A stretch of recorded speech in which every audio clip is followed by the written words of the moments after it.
Hello students. Today I will teach second and third class maths. Topic is Indian currency. What is the meaning of currency? Listen here.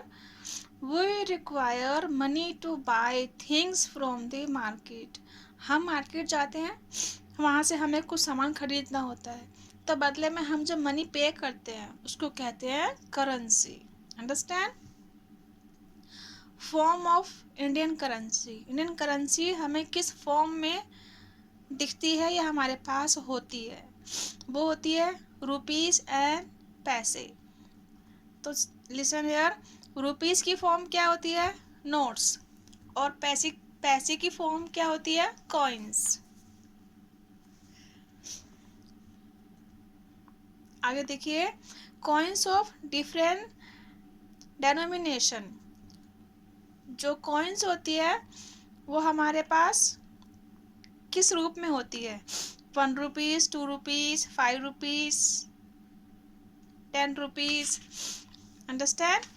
और जो हमारे पास, अब देखिए, notes of different डेनोमिनेशंस. Note जो होते हैं हमारे पास वो इस टाइप के होते हैं. अब मैं आपको दिखाती हूँ कि कॉइन्स और नोट्स कैसे होते हैं. ये देखिए बच्चों, ये देख रहे हैं आप, ये कुछ कॉइन्स बनी हुई हैं. अंडरस्टैंड? ऐसे कॉइन्स आपके घर में भी होती हैं ना? ठीक है, इसको कहते हैं कॉइन्स. कॉइन्स मीन्स पैसे. इनको पैसे कहते हैं और पैसे की फॉर्म क्या होती है? कॉइन्स. अंडरस्टैंड? अब देखते हैं रुपीस की फॉर्म कैसी होती है. ये देख रहे हैं आप लोग, रुपीस ऐसे होते हैं ना? आप सबके पास भी तो होते हैं ना ऐसे रुपीस. देख रहे हैं आप लोग, इनको कहते हैं रुपीस. और रुपीस की फॉर्म किस में होती है? नोट्स में होती है. नोट को रुपीस बोलते हैं.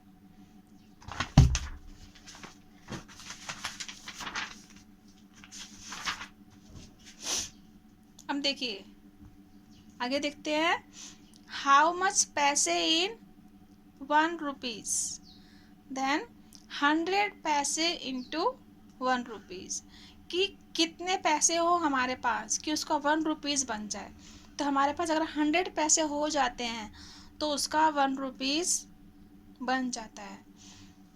अब देखिए कि 1 रुपीज़ कैसे कैसे हम काउंट कर सकते हैं. अगर हमारे पास 50 पैसे और 50 पैसे, अगर हमारे पास 50 पैसे के 2 कॉइन्स हैं तो वो हमारे पास इट मीन्स 1 रुपीज़ है. और अगर हमारे पास 25 पैसे के 4 कॉइन्स हैं, 1 2 3 4, 25 पैसे के हमारे पास 4 कॉइन्स हैं तो इट मीन्स हमारे पास 1 रुपीज़ है. अंडरस्टैंड? अच्छा देखिए, 50 पैसे के अगर हमारे पास 4 कॉइन्स हैं, 50 पैसे के अगर हमारे पास 4 कॉइन्स हैं तो क्या हो गए हमारे पास? वो 2 रुपीज़ हो गए. अगर हमारे पास 1 रुपीज़ और 1 रुपीज़ के 2 कॉइन्स हैं या 2 नोट्स हैं, नोट भी होते हैं ना 1 रुपीज़ के और कॉइन्स भी होते हैं, तो ये मिलाकर हमारे पास कितने हो जाते हैं? 2 रुपीज़. और अगर हमारे पास 2 rupees note, 2 rupees note and 1 rupees note, 1 rupee note, अगर ये हमारे पास होता तो टोटल अमाउंट हमारे पास कितना हो गया? 5 रुपीज़ हो गए हमारे पास. अंडरस्टैंड? अब आगे देखिए इनकी शॉर्ट फॉर्म कैसे होती है. ये जो दिख रहा है ना आपको, रुपीस और ये पैसे, ये तो इसकी फुल फॉर्म है. अब इनकी शॉर्ट फॉर्म भी होती है. जब हम लिखते हैं तो पैसे की शॉर्ट फॉर्म पी डॉट होती है. रुपीस की short form R S dot. Understand? ऐसे ही देखिए, अमाउंट इनटू पैसे, अमाउंट इनटू पैसे वो कैसे होता है? पैसों का अमाउंट कैसे लिखा होता है हमारे पास? 50 पैसे, 25 पैसे और 10 पैसे ETC. मतलब इससे आगे और भी टाइप के हमारे पास पैसे हो सकते हैं. और अमाउंट इनटू रुपीज़, रुपीज़ का अमाउंट हमारे पास कैसे होता है? ऐसे RS मतलब ये शॉर्ट फॉर्म लिखी थी ना, मैंने बताई थी आपको, तो ऐसे लिखते हैं ₹10, ₹15, ₹100, मीन्स एक्सेट्रा, मीन्स ऐसे हमारे पास रुपीज़ की और भी बहुत सारी फॉर्म्स हो सकती हैं। अंडरस्टैंड?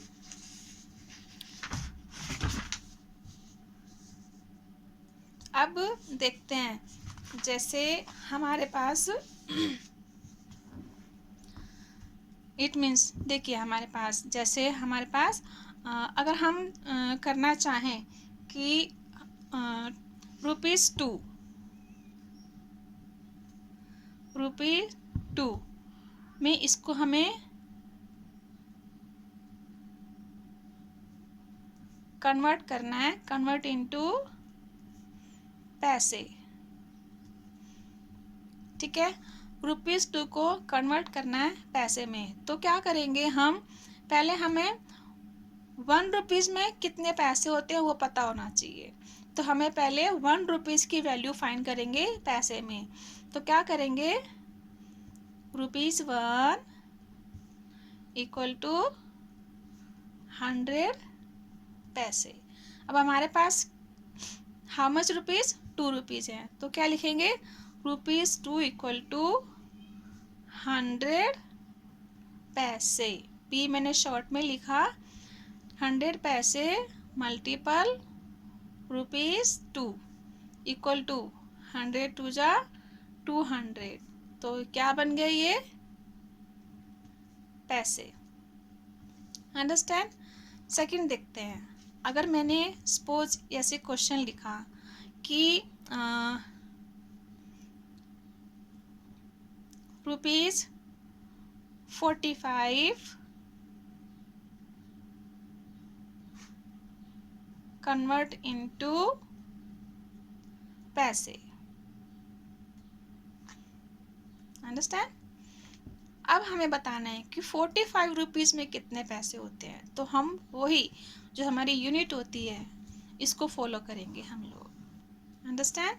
तो क्या लिखेंगे हम, ₹1 इक्वल 100 पैसे, देन हमारे पास क्या है, ₹45, तो ₹45 इक्वल टू ₹45 मल्टीपल बाय 100 पैसे। देन इसका मतलब क्या है, 45 को 100 से हमें मल्टीपल करना है, तो आंसर क्या आ जाएगा, 4500 पैसे। अंडरस्टैंड? ये क्या बन गए, 4500 पैसे। अब सेकंड क्वेश्चन एक ऐसे भी हो सकता है कि 400 पैसे कन्वर्ट इनटू रुपीस। ठीक है, पैसे दिया है, उसको हमें रुपीस में कन्वर्ट करना है, तो क्या करेंगे, यूनिट पता होनी चाहिए। यूनिट क्या होती है इसकी, 100 पैसे इक्वल टू ₹1। ठीक है, ये एक यूनिट होती है। अब हमारे पास कितने पैसे हैं, 400 पैसे हैं, तो 400 पैसे इक्वल टू, अब रुपीस फाइंड करना है तो हमें मल्टीप्लाई नहीं करना है, डिवाइड करना है। तो क्या करेंगे हम, क्या करेंगे, 400 को डिवाइड करेंगे 100 से। ठीक है, सपोज देखिए मैंने यहाँ पे डिवाइड किया,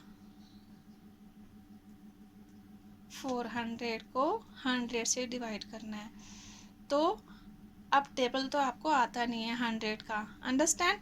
तो क्या करेंगे, 10 का टेबल आता है ना आपको, सिंपली ऐसे बोलते हैं कि 10 2 जा 20, 10 3 जा 30, 10 4 जा 40, ऐसे ही टेबल 100 का होता है। तो 100 2 जा 200, 100 3 जा 300, 100 4 जा 400, देन 100 4 जा 400, पूरा अमाउंट आ गया हमारे पास। इसको माइनस करो तो क्या बचा, कुछ भी नहीं बचा। देन ये 4 क्या बन गए हमारे पास, रुपीस।